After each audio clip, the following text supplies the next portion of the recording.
Good morning. We're back in the cove today, doing a little hike. Basically, my plan, we're about right here right now. I'm going to go over here, cut around this. Then there's a trail that's not marked that comes up and around this and avoids the wash. And then I'm going to hop on the Boo-Hoff. I do have to go through a little bit of a wash and then go up as far as I want to and then back out again. Same route. Or I could come down through the wash. We'll see.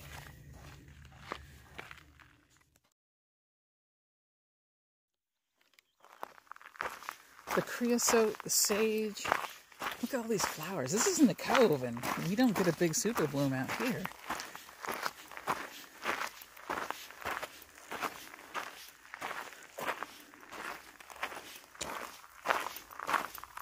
I heard out at Anza Borrego there's like traffic jams because people are driving up to the park to look at the super bloom. I know I pointed this out to some people before on one of my very, very, very early videos. But the cove, when you hike in a certain spot in the cove, you see these seashells. And they're embedded in the ground. I don't know if you could see that. There's more. See what I mean? And they're very, very small, but they're all over the place. Once upon a time, this whole area was at the bottom of a seabed. And I know it's desert now, but it's just really cool. And there's a story saying it's how the Coachella Valley got their name, because there were some explorers. There's more. They're just scattered all over the place. And I forgot if they were Spanish or if they were the early Americans. It could have been the Spanish coming through. And they found conch shells in places. So, no, I think it was U.S. because they sent like a request to the U.S. government to name the area the Coachella Valley. And somewhere, somehow along the way, things got mixed up. And it was named the Coachella Valley instead.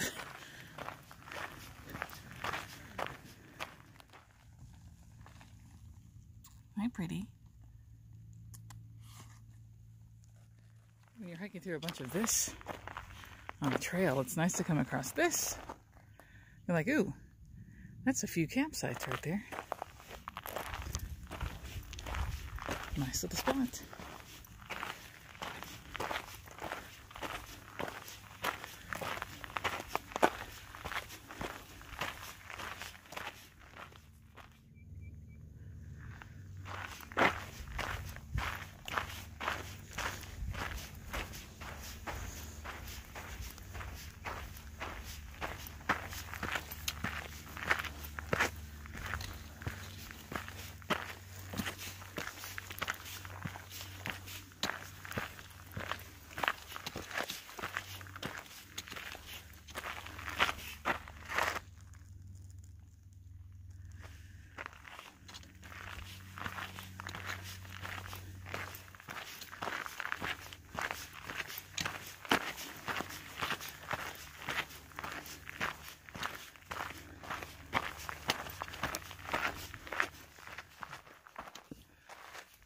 It's nice out today. The perfect hiking weather. Started a little bit cool, and now it's warmed up quite a bit.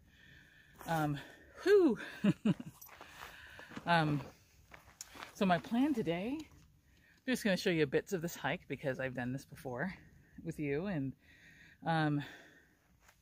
but I also want to do a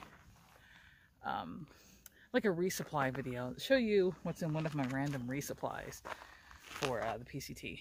And I'm doing a hybrid. I'm like, when I'm in a town that has a good grocery store or a good resupply, I resupply with them. Buy. But when I'm in a town that doesn't have anything, just maybe a post office or a mail drop, I'm mailing myself some resupply. And I'm going to show you what I have in there. Tried to mix it up so I don't get too sick of it, but, you know. I think my first resupply, it's either Warner Springs or, oh gosh, or Mount Laguna. I can't remember which. And I only did that because they said A lot of people last year and the year before said that they have limited resupply and it's very expensive, so why not send something to myself? But so the second half of this video, I'll be showing you like an example of one of my resupply boxes. So apparently one of my teachers that I work with was in that group that branched off. There's a branch right there, and that continues a loop trail to the mouth of the Buhaf. But I saw this trail that I'm on. I don't know where it goes, but I'm going to follow it. Change of plans. Distracted cat. Can't really do that on the PCT, so this is in my backyard. Let's do it. Maybe this links up with the Buhaf a little bit further up. I'm going to check it out.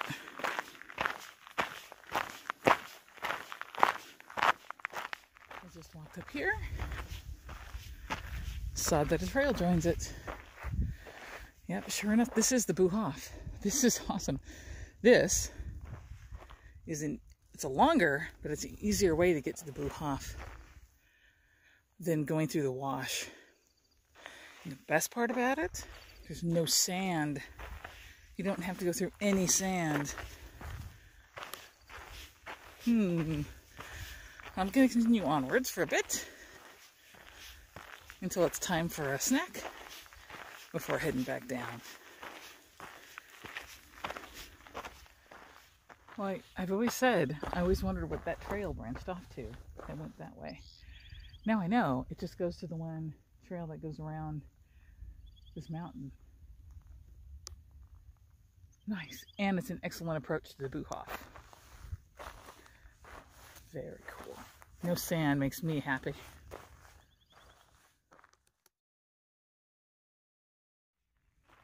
Oh my gosh, we have proof. We have horses on this trail. I've never seen them out here. It's just bikers and hikers. Very cool. Pretty horses. Who's that guy?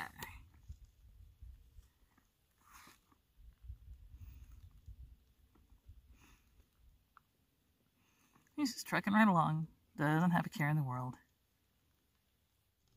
I was just figuring out the mileage, and I believe it was just under 6 miles, and I timed it, and I made it in just slightly under 3 hours.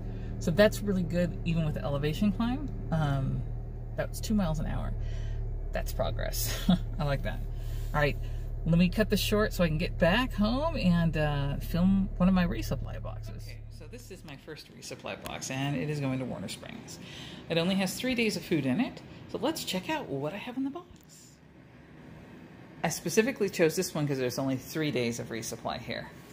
We'll start at the beginning. Actually, let's start at the little extras right here. So yes, I am taking paper maps.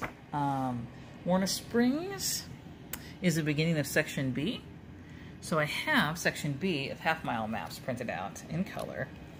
And I've inserted Yogi's pages from her book around the mileage points where they would be in half mile. I think I'm looking for another piece, but anyway, so that I'm packing this per section. So every time I get a resupply, I make sure to put all the maps in it that I need. These can be heavy, but I think totally worth it. I'm also packing a few extra bags, small Ziplocs and a large Ziploc for trash. I'll probably throw another large one in there. This is a little extra that I'm putting in, just in case it's really hot. Just in case it's really cold overnight. I can crack open one of these and throw it in underneath my my quilt, and that will help with some heat. Toilet paper, as much as I could scrounge. This is kind of my medical bag. I've got Sudafed, I've got Advil, I've got Tylenol, I've got turmeric, and I've got Tums. This is 3 days worth of multivitamins. I may pack more of that, actually. These are lens wipes. These are for my glasses, not for hygiene. I've got something else I'm going to start with for that. Okay, so breakfast. Each day of breakfast, I have a serving of granola with a serving of powdered milk, and you have to add a cup of water to each one of these. And then second breakfasts or snacks after breakfast, I've got just 3 random snacks that I had. I had multiple boxes of different types of snacks so I can mix it up. So I had some Pop-Tarts, a complete cookie, and these things are awesome. These fig bars, I picked up a huge box of those at Costco. Really awesome price and a great buy. For lunch, I've got 2 days worth of tuna creations, and what's missing from this pile is actually my tortillas, because they expire so quickly. Tammy's going to throw them in right before she mails this. And then the third day, I'll probably do some kind of a peanut butter creation. I'm going to start with a jar of peanut butter, so I'll have peanut butter and something else thrown in there for lunch. And then these actually are little extras too. These are electrolyte replenishments, 1 a day for the desert portion. Then we got snacks after lunch. So again, random snacks. I got a Cliff Bar, another fig bar, different flavor, and I'm gonna try this Fiber One bar. I usually really like them. They're high in protein, but they're almost like candy bars, but they're kind of healthy, so I feel like a little better about it. And then we have dinner. I've got the staple top ramen, and I'll probably add like a dab of olive oil in it. I'm going to bring some olive oil from the get-go, a small little bottle or jar of it, and add to that. I've got my mac and cheese. It's actually 2 portions, but I'm going to try to do this as 1 meal to add more calories, and 1 freeze-dried thing, beef stroganoff with noodles. Now I do have extra snacks because I realize that is not enough calories for through hiking. So I love this trail mix at Stater Brothers. Of course, it's the hiker's trail mix. I like it because it has dates in it. They're sugared dates. So yeah, they're sugar, but at least it's not chocolate. This is just an awesome mix. And I love me some dried fruit, especially these are Trader Joe's. I think they're dried bananas. You can get those anywhere. And then also these are mangoes. And those are from Trader Joe's, and they're just awesome. So I'm going to mix those in with that and stretch it over more than 3 days, actually. And then just in case I jones for chocolate, I've got a couple of handfuls of M&Ms. Trying to control the sugar, but clearly not when you look at stuff like this, but just adding calories without adding too much, because I need to keep myself going. Oh, basically, this is a 3-day resupply for me. Doesn't look like much, does it? Which is kind of scary, but I don't want to overpack, because then you have to carry it. You know, roughly, this is about 1.5 pounds per day of food, I want to say, which is about average with everybody else. And I don't think that counts medications and stuff, but this is minimal. All right, so there you have it. An example of my resupply. I'm such a dork.